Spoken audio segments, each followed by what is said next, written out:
La verdad es que el país no hizo una catarsis de un trauma tan grande como lo fue la invasión de hace 29 años. Y uno de los puntos que me gustaría pues tocar con mi siguiente invitado es pues la génesis. Don Lucho Gómez, primero que nada, ¿cómo ustedes, el brazo político de los militares, dejaron que esta situación se saliera de control? Estamos hablando pues de 1985, 86 y sobre todo la crisis en 1987. Fernando, no podemos olvidar de que el general Torrijos era un hombre de mucho peso en la política nacional. Al momento de la desaparición física del general Torrijos, el PRD y la sociedad panameña, nosotros nos quedamos sin una bandera de lucha, porque definitivamente, a pesar de que Torrijos era un militar, él supo recibir, como él decía, ni con la izquierda ni con la derecha, con Panamá. Y pudo desarrollar lo que era la lucha generacional, porque él tuvo la oportunidad, por su capacidad, por su liderazgo, por el apoyo internacional que logró sumar a favor de Panamá, él pudo culminar los tratados Torrijos-Carter. Pero con la muerte de Torrijos y con la firma de los tratados Torrijos-Carter, la sociedad panameña y el pueblo panameño nos quedamos sin bandera de lucha. Recuerda que el canal de Panamá es más que un canal, era realmente la lucha de soberanía. Sí, la amalgama del país. Después de eso, nosotros nos quedamos sin una bandera, sin una consigna nacional. Nos quedamos en el aire. Y definitivamente, bueno, Torrijos muere muy temprano y no estábamos preparados para la desaparición física del general Torrijos. Y él también tenía un partido, tenía una corriente política, además de las corrientes militares, con la cual tuvo que hacer algunas concesiones para que le pudiesen permitir a él, los militares, no tener injerencia en el desarrollo, en la discusión de los tratados Torrijos-Carter. Entonces, al darse esa ausencia, primero, de la desaparición física de Torrijos, segundo, de la aprobación de los tratados Torrijos-Carter, nosotros nos quedamos sin bandera. La sociedad panameña se quedó sin bandera. Las organizaciones populares nos quedamos sin bandera. Y no supimos, en ese momento, y más que nada el PRD, no supimos desarrollar una estrategia que compensara esa ausencia de esa consigna. Es ahora que más o menos comienza, por los errores de los 10 años, pero más que nada por la incapacidad del actual gobierno, que están aflorando más los sentimientos que durante muchos años han estado ahí, porque no se resolvieron, han estado allí en el tapete. Ahora tú ves incipientemente el levantamiento, no solamente de los campesinos, de los productores. La sociedad panameña está en un momento de ebullición. ¿Por qué?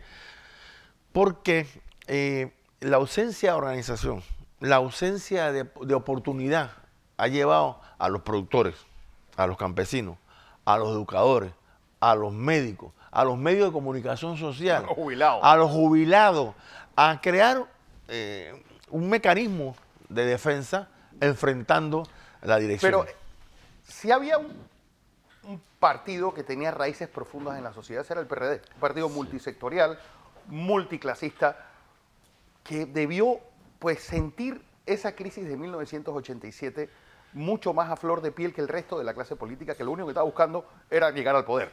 Yo te voy a decir la explicación. ¿Esa discusión se daba dentro del partido? Antes, ya no. Antes habían elementos como tú bien señalas, de sectores de derecha, de sectores de izquierda, progresistas, que discutíamos en el partido una posición nacional. Pero también el partido no es ajeno, uno es una isla de lo que ha pasado en el país. Y nosotros también formamos parte de esta sociedad panameña. Y también somos objeto de esa desintegración que provocó la invasión. Aquí la Federación de Estudiantes Panameños, la Asociación de Campesinos, todo eso las Mujeres Democráticas, las organizaciones populares, los sindicatos desaparecieron. Entonces, el PRD no es una isla al lado. Nosotros también formamos parte de esa estrategia, porque en eso yo coincidía con Blandón en su intervención antes, le decía, Blandón, te faltó esto. La invasión no solamente se dio por la estrategia y la posición geopolítica de Estados Unidos, también se dio por los intereses que tenían en la política nacional. Porque Panamá era un mal ejemplo. Y recuerde que los Estados Unidos, para la experiencia de Cuba, ellos no han querido que ningún país tuviese esa orientación o al menos parecido a esa orientación hasta que después que llegó Chávez. Pero en el caso de Panamá, los Estados Unidos tenían muchos intereses geopolíticos, estratégicos, aparte de los intereses económicos, que es una sociedad muy pequeña y no podemos ponderar eso, pero sí el peso específico de la posición geográfica de Panamá dentro de la estrategia político nacional, de estrategia de seguridad nacional de los Estados Unidos, de Estados Unidos, Panamá jugaba un gran papel e importante. Dos cosas importantes, Lucho, que me gustaría. Uno, tú eras uno de los representantes políticos de uno de los distritos más, que hace un momento hacíamos la reflexión. Uno, donde más es decir, donde hubo una lucha popular contra el ejército de Estados Unidos. Y dos, que tú me lo decías, también fue el único sitio en el área urbana donde no hubo saqueo. Sí, es importante lo primero, el por qué se da las batallas en San Miguelito. Primero nosotros, nuestra corriente política, la tendencia dentro del PRD, porque también nosotros teníamos una corriente dentro del PRD. Claro. Nosotros teníamos una posición militar de no entregarnos, ni de no coincidir con lo que algunos sectores de la sociedad panameña, porque sabíamos que estaban en ese juego de que los norteamericanos, porque la invasión no es más que el fracaso de la política de Estados Unidos en Panamá. Y de la política de los panameños. Y la política de los panameños de nosotros. ¿Por qué? Porque los norteamericanos desarrollaron durante 5 a 10 años todos los inventos, bloqueos, intervenciones económicas, intervenciones electorales, injerencia en los partidos, porque los norteamericanos también no podemos dejar de pensar de que los norteamericanos tenían sus intereses puestos en Panamá. Claro. Y en el caso de San Miguelito, nosotros nunca participamos en los batallones de la dignidad. ¿Por qué? Porque nosotros teníamos un concepto que eso era una orden de formación nada más, de órdenes de firme, izquierda, derecha, más nada. Era una banda independiente con escopetas de verdad. Más nada.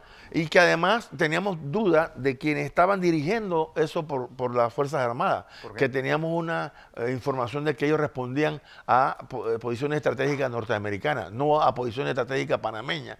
Y nosotros no íbamos a caer en esa estrategia. Pero ¿qué pasa? Lo más difícil que era, que el ejército panameño, miembros del Estado Mayor, no confiaban en nosotros, no creían en nosotros. Y le decían a Noriega, ¿usted por qué está permitiendo a estos locos de izquierda, comunistas? Nosotros somos una institución armada y no podemos tener dos organizaciones armadas en Panamá. Usted no le permite a estos locos prepararse. Nosotros sí teníamos un compromiso y hoy lo podemos hacer público. Nosotros teníamos nuestra propia estructura militar, nuestra propia estructura política y que no coincidíamos con esa formación de orden y mando de los batallones de la dignidad. Lastimosamente tenemos un compañero al cual yo respeto y quiero mucho, a Benjamín Colamarco, pero Benjamín Colamarco no era el verdadero jefe detrás de eso. Hay un militar que es el que orientaba y que lo formaba y a veces que solamente servía para tomarse una fotografía con un fusil y ya era todo. Eso también no puedes olvidar de que San Miguelito formaba parte cuando comenzaron las invasiones territoriales. La Confederación de Asentamientos Espontáneos, la Confederación de Organizaciones Populares, surgió ahí en San Miguelito y Panamá Viejo. Y ahí había un nivel de organización popular que comenzó un padre, el padre que es el que organizó la iglesia del Cristo Redentor. Entonces, esa organización religiosa que nos sirvió con los fundadores de San Miguelito se transmitió a lo largo y ancho de nosotros, de la juventud y de los dirigentes que adquirimos San Miguelito. Y entonces ahí nosotros comenzamos a pensar de que San Miguelito es un punto estratégico porque había un cuartel de policía y había un cuartel militar. Y entonces ahí había posiciones en las cuales nosotros habíamos hecho estudios para la invasión. Y que por eso que nosotros supimos a la hora que llegaron los Estado Mayor, 5 miembros del Estado Mayor que llegaron al cuartel donde Daniel Delgado de Amante era el jefe militar político de la policía, y nosotros nos informamos porque teníamos puesto en todo lo largo y alrededor de San Miguelito nuestras estructuras militares. Tanto así que los gringos tienen que bombardear Tinajita. Exactamente, porque también en Tinajita había un componente militar y ellos sabían, además por la posición estratégica de una montaña, en una altura, ellos no se arriesgaron, e inclusive bombardearon allí y ahí se dieron los primeros enfrentamientos. Jamás, cuando ellos trataron de irse por tierra, fueron repelados. Y San Miguelito fue el lugar que se dio un enfrentamiento en Paraíso, en Paraíso, en el parque, en el puente San Miguelito, En el puente también. en el área que va para Pedregal, en el área de Brisas, antes de llegar al Brisas, todas esas áreas. Porque además había un estudio de que si algo pasaba a mayor gravedad, se podía ir por tierra para Cerro Azul. Y hace una guerrilla. Y hace una guerrilla y que había inclusive elementos militares allá. Pero la pregunta es, el día después, la visión de los perdidos. Tú te asilas en Cuba, ¿cómo es el retorno y en una trauma como este donde no hubo catarsis y sobre todo donde no hubo reconciliación? Todavía hoy no hay catarsis. Todavía hoy no ha habido reconciliación. Todavía hoy los muertos ¿Qué garantía no han sido tú reconocidos. tienes para regresar a Panamá? Después de un año, yo tuve 1 año y 4 meses en la embajada. En la embajada aquí en Panamá, en la casa del embajador. En la casa del embajador aquí en Panamá. 1 año y 4 meses. Wow. Y después tuve en el exilio 4 años más. Nosotros vinimos a Panamá 5 veces clandestinamente a este país. Para diversas acciones, en la cual te puedo hablar una, que algún día podemos escribir sobre eso, para llegar de Bush, que no pudo hablar en el Parque Porra. ¿Tú recuerdas que Bush iba a hablar en el Parque Porra? Por supuesto. Y que ahí alguien tiró una bomba ahí de... Lacrimógena. Lacrimógena. Esas bombas eran de fabricación norteamericana, que el ejército norteamericano la había prohibido porque daba diarrea. Yo creo que la gente que respiró eso, que estaba en la tarima principal, no solamente fueron a la base militar de Howard, sino también fueron a los baños sanitarios de Howard, porque esa era una bomba de fabricación de los Estados Unidos. Pero bueno, lo importante de esto es que aún no se ha hecho la catarsis ni la revisión, porque muchos panameños niegan que esos que cayeron en defensa de la soberanía del territorio nacional. Por lo que ellos llaman fuego amigo. Algunos por fuego amigo. Pero muchos hacen esa clasificación y hacen esa diferenciación por ocultarse su posición de que ellos no estaban de acuerdo con nosotros, ni estaban de acuerdo con los que lucharon frente al problema de la presencia norteamericana. Porque ellos muy sencillamente dicen, los que pelearon no pelearon por Panamá, pelearon por Noriega. Eso no fue así. No fue así. Y mucha gente humilde, mucha gente de pueblo muere, en Chorrillo, por ejemplo, que no se dieron cuenta de por qué estaban muriendo, porque las bombas le quemaron su casa, porque las bombas le cayeron en su territorio, en su residencia, y entonces aquí la hipocresía de las autoridades, inclusive del PRD, yo no me voy a excusar porque siendo el PRD, nosotros podíamos haber desarrollado como partido cuando fuimos gobierno.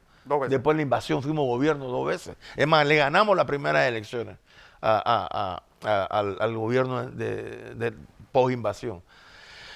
Y nosotros tampoco logramos crear conciencia de lo que era el 20 de diciembre de nuestros mártires.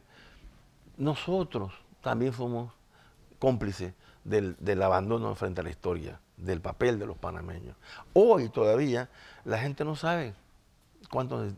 No, nada. Es decir, la historia, la invasión es un agujero negro y para las nuevas generaciones todavía más. Y debo decirte, para mí sería fácil decir, es culpa, ese forma parte de las proyecciones post-militar de los norteamericanos. No, es culpa también nuestra. Los norteamericanos tienen su mano en eso, porque a ellos tampoco le conviene que nosotros hagamos de estos mártires unos héroes nacionales que después se trasladen al mundo internacional. Pero también somos nosotros los panameños. La gente, mire, señor Fernando, usted sabe bien que la sociedad panameña, los empresarios, las capas medias están perdiendo espacio, los empresarios están perdiendo espacio. Todo eso también es consecuencia de nosotros y también es consecuencia de esa catarsis que tú señalas muy inteligentemente, que no lo hemos hecho. Ni a las discusiones internas. Que las discusiones no lo hemos hecho. Entonces, eso, tenemos una deuda con la historia frente a la invasión de los norteamericanos a Panamá. Esa deuda se va a saldar. Tarde o temprano se va a saldar. Ya los primeros protagonistas murieron casi todos. Murió Bush, murió Noriega, Noriega. Murieron los 3 presidentes que tomaron posición en la base militar, que hay una foto por ahí muy famosa, que el señor Endara está rodeado de los invasores. Murió uno de los comandos militares norteamericanos que dirigió la invasión. Maxwell. Maxwell murió. Así que, entonces ya nosotros creo que es momento de hacer este alto como panameño, el papel de la iglesia. La iglesia es un papel, ¿eh? La iglesia es un papel. Bueno o malo.